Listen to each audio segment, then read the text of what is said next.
Stock মাৰ্কেটত বিনিয়োগৰ নামত যিসকলে টকা পইচা লৈছে, মই সাধাৰণ ৰাইজক জনাব খোজো যে এনেকুৱা কোনো ব্যৱস্থা নাই। আৰু নোটাৰী পাব্লিক কৰি যি বোলে আমি ইমান % সুদ দিম, এনেকুৱা এই ধৰণৰ ঘটনা একেবাৰে প্ৰবঞ্চকৰ কাম, ফাঁকিবাজি কাম। যিসকলে ধন বিনিয়োগ কৰিছে তেওঁলোকে নতুনকৈ বিনিয়োগ কৰা বন্ধ কৰিব লাগে। এনেকুৱা কোনো ধৰণৰ ষ্টক ব্ৰকাৰ আইনমতে তেওঁলোকে এনেকৈ ষ্টক ব্ৰকিঙৰ কাম কৰিব নোৱাৰে। এইটো একেবাৰে আইন বিৰোধী কাম।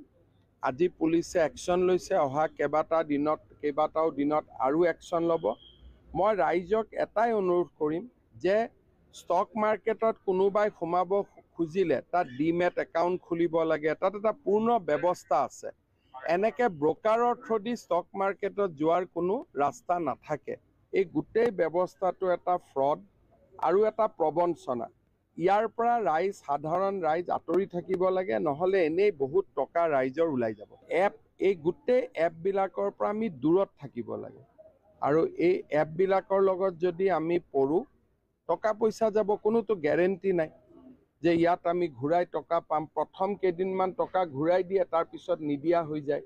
সেইকাৰণে ইমান কষ্ট উপাৰ্জিত ধন এইবিলাকত ব্যৱহাৰ নকৰাই ভাল। এতিয়া পুলিচে আনুষ্ঠানিকভাৱে কেছ লৈছে। যিহেতু পুলিচে কেছ লৈছে, আজিও এৰেষ্ট হৈছে আৰু অহা কিছুমান দিনত এনেকুৱা এৰেষ্ট হৈ থাকিব। আৰু আমি এই গোটেই চক্ৰটো অসমত আমি ভাঙি দিয়াৰ বাবে চেষ্টা কৰিছোঁ।